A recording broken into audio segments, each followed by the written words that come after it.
Today's question is, what are the biblical solutions for solving marriage problems? In this video, I'll answer that question from a biblical perspective. And then afterwards, as always, I'll share some helpful resources, so stick around until the end.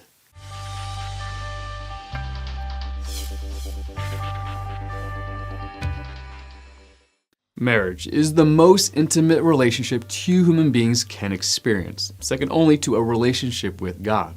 Marriage brings out the best and the worst in most people as two separate individuals struggle to live as one flesh. Matthew chapter 19, verse 6. At the root of most marriage problems is selfishness. When one or both parties choose to live as though his or her needs deserve top consideration, conflict results.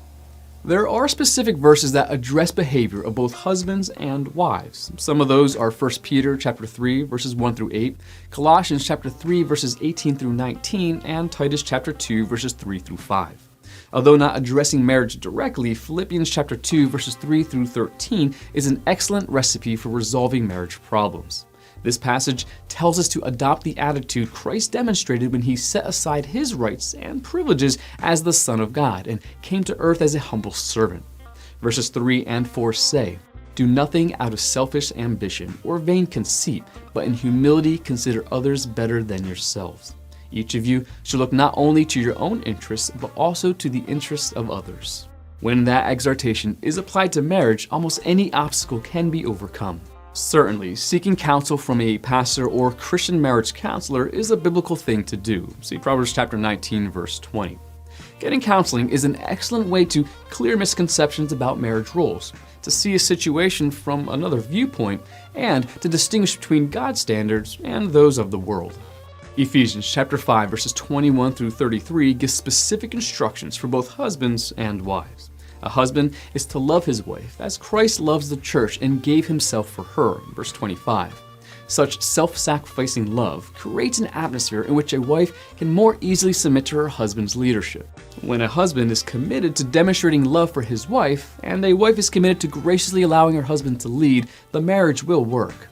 It is also wise to pay attention to the verses just before the specific marriage instructions. Ephesians chapter 5, verses 18 through 21 say, "Do not get drunk with wine, for that is dissipation, but be filled with the Spirit, speaking to one another in psalms and hymns and spiritual songs, singing and making melody with your heart to the Lord, always giving thanks for all things in the name of our Lord Jesus Christ to God, even the Father, and be subject to one another in the fear of Christ."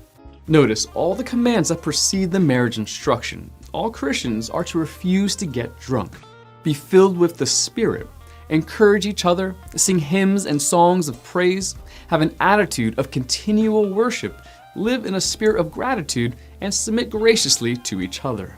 We miss vital truth when we skip straight to the marriage instruction without applying the practical guidelines in the preceding verses. When each spouse applies those truths to his or her personal life and strives to make his or her relationship with the Lord the primary focus, marriage problems take a back seat. When two committed Christians purpose to seek God's heart and follow His will no matter what, there is no problem that they cannot work through.